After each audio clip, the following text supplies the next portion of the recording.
क्या सही में शाहजहां ने ताजमहल बनने के बाद 20,000 कारीगरों के हाथ कटवा दिए थे? और क्या सही में ताजमहल से पहले वहां कोई शिव मंदिर था? चलिए जानते हैं ताजमहल से जुड़े 20 रोचक तथ्य। 20,000 कारीगरों की कड़ी मेहनत से बना ये ताजमहल न सिर्फ शाहजहां और मुमताज के प्रेम की निशानी है, बल्कि 7 अजूबों में शामिल एक मकबरा है जिसे देखने के लिए हर साल 50 लाख से भी ज्यादा पर्यटकों खींचे चले आते हैं। इस मकबरे की दीवारों में 18 तरह के बेशकीमती रत्नों को जड़ा गया है, जो पूनम की रात में इस कदर चमकते हैं कि लोग इस इमारत को देखते रह जाते हैं। सन 1653 में बनाए गए इस खूबसूरत ताजमहल की कीमत आज के हिसाब से 53 अरब रुपए आंकी जाती है। ताजमहल की सबसे ज्यादा लोकप्रियता इसके निर्माण से जुड़ी प्रेम कहानी की वजह से है। शाहजहां ने अपनी बेगम मुमताज महल की याद में इस इमारत को बनवाया था। मुमताज का असली नाम अर्जमंद बानो बेगम था और शाहजहां ने उन्हें मुमताज महल नाम दिया, जिसका मतलब होता है महल का सबसे अनमोल रत्न। महज 38 साल की उम्र में अपने 14वीं संतान को जन्म देते वक्त मुमताज की बुरहानपुर में मृत्यु हो गई थी। अपनी प्रिय बेगम की मृत्यु की खबर सुनते ही बादशाह ऐसे दुखी हुए और कुछ समय बाद बादशाह ने मुमताज की याद में ताजमहल बनवाने का फरमान जारी किया। ताजमहल का नक्शा पर्सिया के जाने माने आर्किटेक्ट उस्ताद अहमद लाहौरी ने 37 लोगों की टीम के साथ मिलकर तैयार किया था। ये वास्तुकार दुनिया के अलग अलग कोनों से बुलाए गए थे। आपकी जानकारी के लिए बता दूं कि ताजमहल की तरह ही दिल्ली के लाल किले के आर्किटेक्ट भी उस्ताद अहमद लाहौरी ही थे। ताजमहल का डिजाइन दिल्ली में स्थित हुमायूं के मकबरे से प्रेरित नजर आता है। हुमायूं शाहजहां के परदादा थे और उनका मकबरा हिंदुस्तान में आगे बनने वाली कई मुगल इमारतों के लिए प्रेरणा बना। यहाँ चारों तरफ में जो आप लाल पत्थर से बने कमरे देख रहे हैं, ये कुल मिलाकर 210 कमरे हैं, जो कि खास तौर पर ताजमहल को बनाने आए कारीगरों के विश्राम गृह के रूप में बनाए गए थे।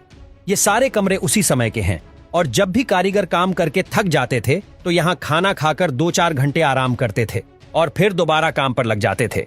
इस शाही दरवाजे से ताजमहल 300 मीटर दूर है। ये जो आपको बीच में लाइन दिखाई दे रही है, अगर आप इस लाइन को फॉलो करते हुए ताजमहल की तरफ जाएंगे तो आपको ऐसा महसूस होगा कि ताजमहल दूर जा रहा है, जिसको नजरों का धोखा या ऑप्टिकल इल्यूशन भी कहा जाता है। ताजमहल की कीमत तय करने में समय के अंतराल से काफी फर्क आ गया है, फिर भी ऐसा अनुमान लगाया जाता है कि आज इसकी कीमत 53 अरब रुपयों की है। यहाँ आपको 2 तरफ में बनी ये लाल बिल्डिंग दिखाई देगी, जिनको ड्रम हाउस के नाम से जाना जाता है। शाहजहां जब भी ताजमहल के अंदर प्रवेश करते थे तो उनके स्वागत के लिए इन ड्रम हाउस में नगाड़े बजाए जाते थे। ऐसा कहा जाता है कि शाहजहां ने ताजमहल बनाने वाले मजदूरों के हाथ कटवा दिए थे, लेकिन इस बात का कोई प्रमाण मौजूद नहीं है और बहुत से इतिहासकारों का मानना है कि शाहजहां ने मजदूरों और कारीगरों की जिंदगी भर की पगार देकर उनसे करारनामा लिखवाया था कि वो ऐसी कोई दूसरी इमारत नहीं बनाएंगे। ये जो सफेद संगमरमर से बना टैंक आप देख रहे हैं, इसको बादशाही टैंक के नाम से जाना जाता है। इसी जगह पर बैठकर शाहजहां ताजमहल को बनता हुआ देखा करते थे और उनको कहीं भी कोई कमी लगती थी तो वो एक पत्थर हटवाकर दूसरा लगवाया करते थे। मैं बताना चाहूंगा कि ताजमहल को बनाने के लिए जिस सफेद संगमरमर का इस्तेमाल किया गया है, उसको राजस्थान के मकराना से लाया गया था और यहाँ जितना भी रेड सैंडस्टोन यानी कि लाल बलुआ पत्थर लगा हुआ है, इसको फतेहपुर सीकरी से लाया गया था। जेड और क्रिस्टल चाइना से मंगवाया गया था। लेपिस लेस्ली अफगानिस्तान से आया था, दरकोइश तिब्बत से, जसपर पंजाब से, सैफायर श्रीलंका से और कार्नेलियन अरब से लाया गया था। कुल मिलाकर ऐसे ही 28 किस्म के बेशकीमती रत्नों को सफेद संगमरमर में जड़ा गया था। कहा जाता है कि इन सब चीजों को दूसरे मुल्कों से आगरा लाने के लिए 1000 से भी ज्यादा हाथी इस्तेमाल किए गए थे। ताजमहल के ऊपर आप जो भी काले रंग का लेख देख रहे हैं, वो अरेबिक भाषा में लिखा गया कुरान का पहला चैप्टर है। इसको लिखने के लिए किसी स्याही का इस्तेमाल नहीं किया गया है, बल्कि काले रंग के पत्थरों को काटकर इन मार्बल्स के अंदर बड़ी मेहनत से लगाया गया है। इस कैलीग्राफी को डिजाइन करने वाले शख्स का नाम अब्दुल हक था, जिसे ईरान से बुलाया गया था और बताया जाता है कि शाहजहां ने उसकी चकाचौंध कर देने वाली कला को देखते हुए उसे उपाधि के तौर पर अमानत खान नाम दिया था। ताजमहल का निर्माण आज से करीब 400 साल पहले 1631 में शुरू हुआ था और ये 20 साल बाद 1653 में पूरा बनकर तैयार हो गया था, जिसके पीछे 20,000 कारीगरों और मजदूरों की कड़ी मेहनत शामिल थी। ताजमहल को बनाने के लिए हर चीज को हीरे की तरह परख कर चुना गया था। इसकी दीवारों पर जो नक्काशी है, इसकी तकनीक इटली के कारीगरों से सीखी गई थी। उज्बेकिस्तान के बुखारा से संगमरमर को तराशने वाले कारीगर बुलाए गए थे और पत्थरों को तराशने के लिए बलूचिस्तान के कारीगरों को बुलाया गया था। यहाँ जो लाल रंग के फूल बने हुए हैं, ये कोई पेंटिंग नहीं है, बल्कि इन फूलों को अलग अलग के बेशकीमती पत्थरों से बनाया गया है जो कि चांदनी रात में चमकते हैं। जब पूनम का चांद निकलता है तो ताजमहल पूरा सफेद नजर आता है, और जब चांद की रोशनी इन लाल फूलों पर पड़ती है तो ये भी जगमगा उठते हैं, जिससे यहाँ का माहौल देखने लायक होता है। ताजमहल से जुड़ी एक ही खास बात यह भी है कि दूसरे विश्व युद्ध के दौरान सरकार ने मुख्य मकबरे के चारों ओर बांस का घेरा बनाकर सुरक्षा कवच तैयार कराया था, जिससे कि हवाई जहाजों को भ्रमित किया जा सके, और ये खास घेरा जर्मन और जापानी हवाई हमलों से सुरक्षा प्रदान कर पाए। 1965 और 1971 के भारत पाकिस्तान युद्ध के समय भी यही किया गया था। ताजमहल के दोनों ही तरफ में आपको लाल पत्थर की एक एक इमारत दिखाई देगी। बाईं ओर वाली इमारत मस्जिद है, जहां पर हर शुक्रवार के दिन हमारे मुस्लिम भाई नमाज अदा करने के लिए आते हैं, और उस दिन ताजमहल को पर्यटकों के लिए बंद करके रखा जाता है, लेकिन मुसलमानों के लिए इसको 2 घंटे के लिए खोला जाता है।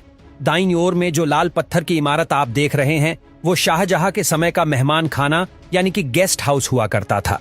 इस मेहमान खाने में शाहजहां के मेहमान 2-3 घंटों के लिए आराम करके चले जाते थे, और यहाँ कोई भी मेहमान रात में नहीं रुकता था। मेहमानों के सोने का इंतजाम आगरा के किले में किया जाता था, क्योंकि वहां मेहमानों के ठहरने के लिए खास तौर पर कक्ष बनाए गए थे। यहाँ जो फव्वारे आप देख रहे हैं ये कुल मिलाकर 53 है, और आज भी यह सही तरीके से काम करते हैं। इनमें से कोई भी फव्वारा नया नहीं है, बल्कि यह उसी जमाने के हैं जब ताजमहल बनवाया गया था।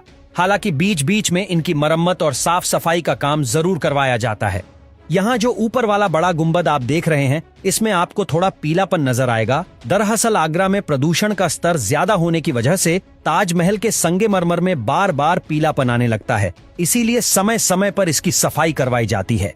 इस गुंबद के ऊपर जो आपको किरीट कलश लगा हुआ दिखाई दे रहा है वो शाहजहां के समय में सोने का हुआ करता था, जिसको बाद में अंग्रेज निकाल कर ले गए थे, इसीलिए सरकार ने यहाँ पीतल का कलश लगा दिया। शायद आपको जानकर हैरानी होगी कि ताजमहल की जो 4 मीनारें हैं ये बिल्कुल सीधी नहीं खड़ी है, बल्कि ये चारों बाहर की ओर हल्की झुकी हुई है। इन्हें ऐसा जानबूझकर बनाया गया था ताकि भूकंप जैसी आपदा आने पर अगर ये गिरे भी तो बाहर की ओर गिरे और मुख्य मकबरे को कोई नुकसान न पहुंचे। ताजमहल की नींव बनाते समय इसके चारों ओर बहुत से कुएं खोदे गए, और इन कुओं में ईंट पत्थर के साथ साथ आबनूस और महोगनी की लकड़ियों के लट्ठे डाले गए। ये कुएं ताज की नींद को मजबूत बनाते। आबनूस और महोगनी की लकड़ियों की खासियत ये होती है कि इन्हें जितनी नमी मिलती रहेंगी ये उतनी ही फौलादी और मजबूत बनती रहेंगी, और इन लकड़ियों को नमी ताज के पास बहने वाली यमुना नदी के पानी से मिलती है। एक खास बात यह है कि यमुना नदी के पानी का स्तर हर साल घटता जा रहा है और लकड़ियों में नमी की कमी आती जा रही है। यही वजह है कि साल 2010 में ताजमहल में कुछ दरारें भी देखी गई थी। ये सामने की ओर से यमुना नदी बह रही है। इस नदी के पीछे की ओर में आपको एक गार्डन दिखाई देगा जिसको कहा जाता है मेहता बाग। बताया जाता है कि शाहजहां अपने लिए मेहता बाग में एक काला ताजमहल बनवाने वाले थे, लेकिन उनके बेटे औरंगजेब को लगा कि अगर ऐसा हुआ सारा खजाना उस काले ताज को बनाने में खर्च हो जाता और उसके हिस्से में कुछ नहीं आता। इसीलिए उसने ऐसा होने नहीं दिया और शाहजहां को आगरा के किले में बंदी बना लिया। आगरा के किले में मुसम्मन बुर्ज में शाहजहां को कैद किया गया था, जहां से बैठकर वो रोजाना घंटों तक ताजमहल को देखा करते थे।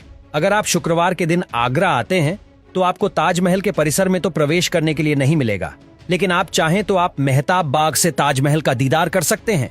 और मेहताब बाग से ताजमहल आपको कुछ ऐसा दिखाई देगा।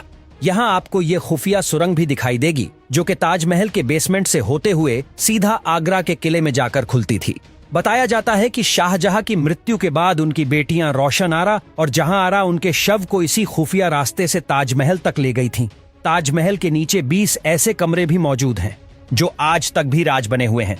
इन कमरों में क्या है ये हर कोई जानना चाहता है, लेकिन ये कई दशकों से ऐसे ही बंद पड़े हैं। ये है ताजमहल का मुख्य मकबरा, जिसके अंदर शाहजहां और उनकी बेगम मुमताज महल की कब्र मौजूद है, जिसमें ये सामने वाली कब्र मुमताज की है और बाईं ओर वाली कब्र शाहजहां की है। लेकिन यह उनकी असली खबरें नहीं हैं, बल्कि इन कब्रों को केवल पर्यटकों को दिखाने के लिए बनाया गया है। उनकी असली खबरें इसी के नीचे बेसमेंट में मौजूद है, जिसको सरकार ने स्थायी रूप से बंद करके रखा है।